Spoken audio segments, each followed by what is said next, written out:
ഒന്ന് വേണ്ട പോരി. അത് നടന്ന് കാല് കൊയങ്ങണ എന്താ അറിയോ? പാകത്തിൽ തിന്നണം. അവിടെ തടി മണം കണ്ടില്ലേ? ഇപ്പൊ നിങ്ങൾ തിന്ന കടം വീട്ടിലാണ് ഇന്റെ പണി. ഒന്ന് വേണ്ട പോരി നിങ്ങള്, അല്ലെങ്കിൽ ഇനി അടുത്ത കൊല്ലം തീവണ്ടി വരുന്നുണ്ട്. അതില് പോരാ. അവിടെ നിക്കി. എന്തായിരുന്നു?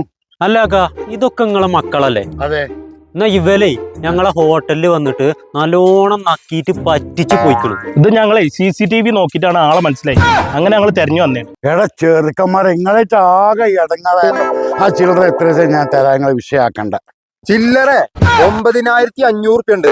ബില്ല് നോക്കി. പടച്ച തമ്പുരാനെ, 9500 ബില്ലോ. എന്താടാ നിങ്ങൾ ആനമന്തിയാണോ തിന്നത്? ഇപ്പൊ നിങ്ങളൊരു കാര്യം ചെയ്യും, 16 അങ്ങോട്ട് എറിഞ്ഞു കൊടുക്കി, ബാക്കി 500 പൊറാട്ട ഇറച്ചി നമുക്ക് അങ്ങോട്ട് സെറ്റ് ആക്കാം. എന്നാലേ വാപ്പാന്റെ കുട്ടികൾ ഒരു കാര്യം ചെയ്യോ, നിങ്ങൾ എല്ലാരും പാടെ കൂടിയിട്ട് ഒരു വട്ടച്ചെമ്പ് വാങ്ങുക. എന്നിട്ട് ഇനിയും കൂടി അതിലിട്ട് പൊങ്ങിയിട്ടാണ്